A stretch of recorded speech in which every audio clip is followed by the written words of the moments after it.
Well, hit that subscribe button because today we're taking a deep dive into a virus that's incredibly common. Nearly everyone's had it by the time they're 5, but most of us have never even heard its name. That's right. Human metapneumovirus, or HMPV. hmm You've probably had it, but it probably just felt like a cold. It's been making headlines in China lately with a surge of cases. So let's break down this intriguing virus. What are the symptoms? How does it spread?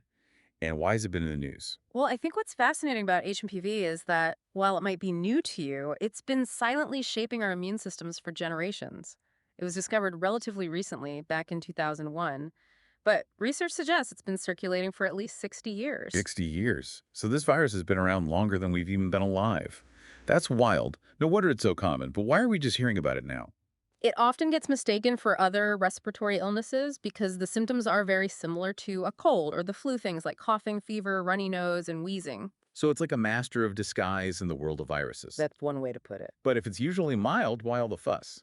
Well, while it's usually mild and clears up on its own in a few days, it can be more serious for certain groups young children, especially those under 2, older adults, anyone with a weakened immune system, and those with pre-existing lung conditions like asthma. For these folks, HMPV can lead to complications like bronchitis and pneumonia. Okay, that makes sense. It sounds like we need to pay attention to this virus, even if it often masquerades as a common cold. Exactly. Now, you mentioned HMPV is similar to RSV. Could you explain that connection a bit more? Absolutely. Both viruses are part of the same family and cause similar symptoms. However, there's a slight difference in when they tend to hit hardest. While RSV is a bigger threat for infants under 6 months old, HMPV tends to peak in severity for infants between 6 and 12 months old. Oh, I see. So it's like they're playing a game of viral tag with our immune systems. You could say that. This double whammy is especially challenging for infants whose immune systems are still developing. That's why the research into a combined vaccine is so important. Speaking of which, can you give us an update on the surge of HMPV cases in China? Is it cause for concern? It's likely a seasonal spike, typical for winter and spring in the Northern Hemisphere. We see similar surges in other parts of the world too, including the US and UK. So no need to worry about another pandemic like COVID-19. No, nothing like that. It's more a case of heightened awareness of respiratory illnesses after the COVID-19 pandemic, so any uptick in cases naturally draws more attention. This isn't a new virus, and while we should be mindful, it's not a cause for panic. That's reassuring to hear. So how does HMPV spread, and what can we do to protect ourselves and those more vulnerable? You know the drill. Oh, Hand washing, masks, and staying home when you're under the weather. Those are your best defenses against HMPV too. those good old preventative measures always come in handy. Now, what about treatment? Is there anything specific for HMPV? Unfortunately, there are no antiviral medications specifically for HMPV. Treatment focuses on managing the symptoms and supporting the body's natural defenses. So lots of rest, fluids, and maybe some over-the-counter meds to relieve symptoms. Precisely. And always consult with a doctor, especially for those more vulnerable groups, to monitor for potential complications. Solid advice. Mm. So we've established that HMPV is a common respiratory virus that's been around for a while, and while usually mild, can pose risks to certain groups. Mm. We also know how to protect ourselves and manage symptoms. Now let's talk about the discovery of HMPV back in 2001. What led to that breakthrough? It's quite a fascinating story, actually. Researchers in the Netherlands were studying children with respiratory illnesses and kept finding cases that didn't match any known viruses. They used advanced molecular techniques to isolate the culprit, and that's how HMPV was finally identified. So it was like solving a medical mystery. Yeah, in a way it was. What a fascinating story. And once they identified HMPV, how did doctors start to determine if someone actually had it? Well, the symptoms can mimic other respiratory illnesses, so it's not always easy to diagnose based on symptoms alone. Doctors might use a nasal swab to collect a sample and then test it in a lab, very similar to how they test for COVID-19 or the flu. Interesting. So it sounds like identifying HMPV is a meticulous process, but if there's no specific treatment, what are the best ways to manage it at home? The key is supportive care. Plenty of rest, lots of fluids, and over-the-counter medications to relieve fever and cough. Those are good tips for any cold or flu, really. Absolutely. And it's important to remember that antibiotics are not effective against viruses, so they won't help with HMPV. Antibiotics are only used if there's a secondary bacterial infection. That's an important point. Antibiotics are powerful tools, but they are not a cure-all for every ailment. Now, Since HMPV is a seasonal virus, particularly in the northern hemisphere, does that mean it's less common in other parts of the world? Not necessarily. HMPV has been found in countries all over the world. It's just that the timing and intensity of outbreaks can vary depending on the climate and other factors. So even in warmer climates, people can still get HMPV. Yes, it's possible.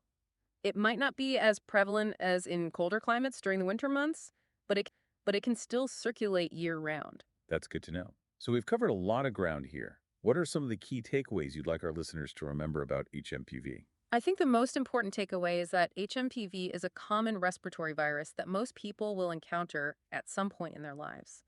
For most, it will be a mild illness that resolves on its own. However, it's important to be aware of the potential for more serious complications in vulnerable groups, such as young children, older adults, and those with weakened immune systems. That's a great summary. And what about the future of HMPV research?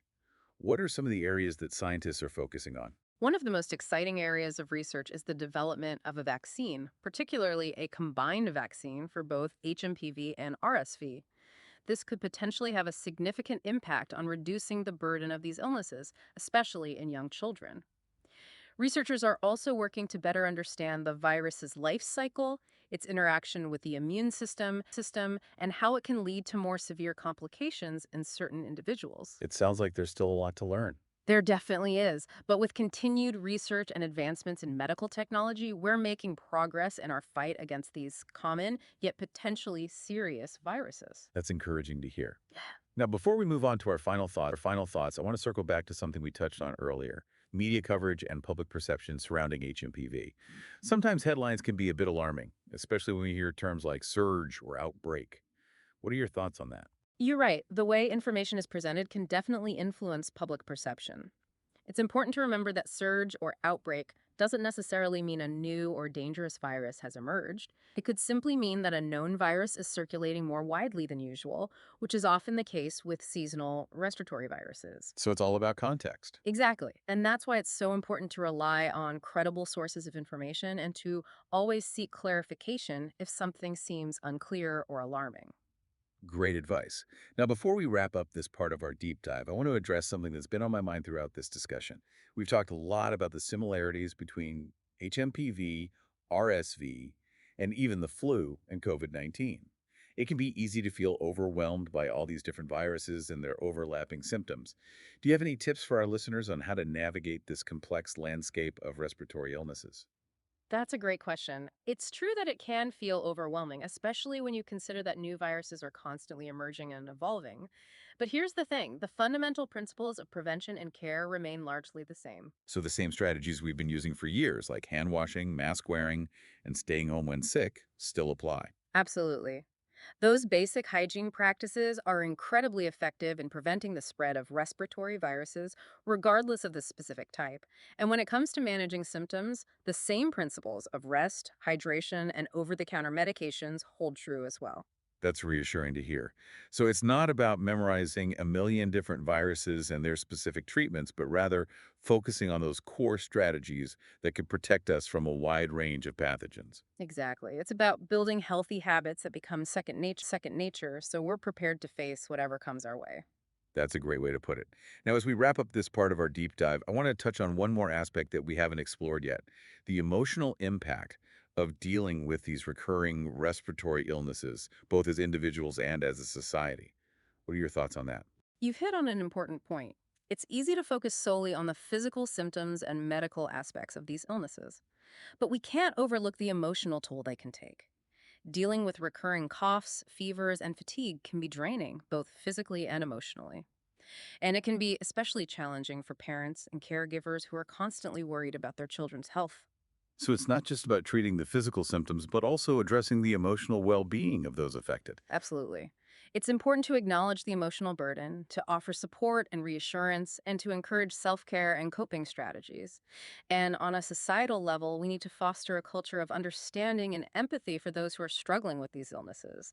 That's a powerful message. It's a reminder that health is not just about the absence of disease, but also about overall well-being, which includes our emotional and mental state.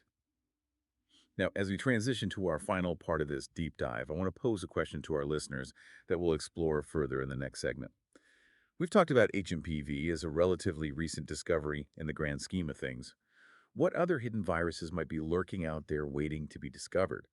And what potential challenges and opportunities do these undiscovered pathogens present to our health and well-being? Those are some thought-provoking questions to ponder as we move into our final thoughts. Welcome back. I hope you found our discussion of HMPV so far as intriguing as I have. Now, before we wrap up this deep dive into HMPV, let's zoom out a bit and consider the bigger picture. It's fascinating that this common virus was hiding in plain sight for decades. It makes you wonder what other viruses are out there still waiting to be discovered. Well, that's a question that keeps virologists and epidemiologists up at night. Uh, There's a whole universe of microbes we haven't even begun to understand. And with the increasing interconnectedness of our world, the emergence of new pathogens is a constant possibility. It's almost like a race against time, right? We're constantly trying to stay ahead of these potential threats. Precisely. And that's why ongoing research and surveillance are so crucial. We need to invest in tools and technologies that can help us identify and characterize new viruses quickly and effectively. But beyond the reactive approach, there's also a proactive side to this. What do you mean by proactive? Understanding the factors that drive viral emergence. Think about deforestation, climate change, the wildlife trade. These are all activities that can increase the risk of viruses jumping from animals to humans. By addressing these underlying drivers, we can potentially reduce the likelihood of future pandemics. So it's not just about fighting viruses, but also about understanding the complex interplay between human activity and the natural world. Exactly. It's about recognizing that our health is intricately connected to the health of the planet, and that protecting biodiversity and preserving ecosystems is not just an environmental issue, but a crucial component of global health security. That's a really powerful perspective. It shifts the focus from simply reacting to threats to proactively creating a healthier and more resilient world. And it highlights the importance of interdisciplinary collaboration. We need experts from various fields virology, ecology, public health, social sciences working together to address this complex challenge. So it's a collective effort involving scientists, policymakers, and even everyday citizens. Absolutely. Everyone has a role to play, whether it's supporting research, advocating for sustainable practices, or simply staying informed about emerging health threats. Well said. It's a reminder that we're all interconnected and that protecting our health and well-being requires a holistic and collaborative approach. If we connect this to the bigger picture, the story of HMPV offers a valuable lesson. Even in the face of hidden threats, knowledge and preparedness are our most powerful tools. And the quest to uncover these hidden viruses, while daunting, also holds immense potential for groundbreaking discoveries and advancements in medicine. So while there's always a sense of uncertainty about what the future holds, there's also a sense of hope and possibility. Exactly, and that's the spirit we need to carry forward as we navigate this ever-evolving landscape of global health. Couldn't have said it better myself. Now let's shift gears back to HMPV and talk about the potential for a combined HMPV and RSV vaccine. What's the latest on that front? Well, research is ongoing, and there's a lot of excitement about the possibility of having a single vaccine that could protect against both of these common and potentially serious respiratory viruses. Such a vaccine could potentially reduce the burden of these illnesses significantly, particularly for young children. That would be a game changer, especially for parents and caregivers. Any idea on when such a vaccine might be available? Hmm, it's still too early to say for sure, but the progress is promising. Clinical trials are underway, and if all goes well, we could potentially see a combined vaccine available in the coming years. Fingers crossed. It sounds like there's a lot of potential for future breakthroughs in the fight against these common respiratory viruses, and that's why it's so important to stay informed and engage in conversations like this one. Absolutely. Knowledge is power. And the more we understand about these viruses, the better equipped we are to protect ourselves and our loved ones. Well, it seems we've reached the end of our deep dive into the world of HMPV. We've learned that it's a common, yet often overlooked, respiratory virus. We've discussed its symptoms, transmission, and treatment, and even touched on the emotional impact of these recurring illnesses. But most importantly, we've learned that despite its sneaky nature, HMPV is a manageable virus. And with continued research and global collaboration, we can stay ahead of potential threats and create a healthier future. If you enjoyed our exploration of HMPV, be sure to subscribe for more deep dives into fascinating topics. Until next time, stay curious, stay informed, and stay healthy.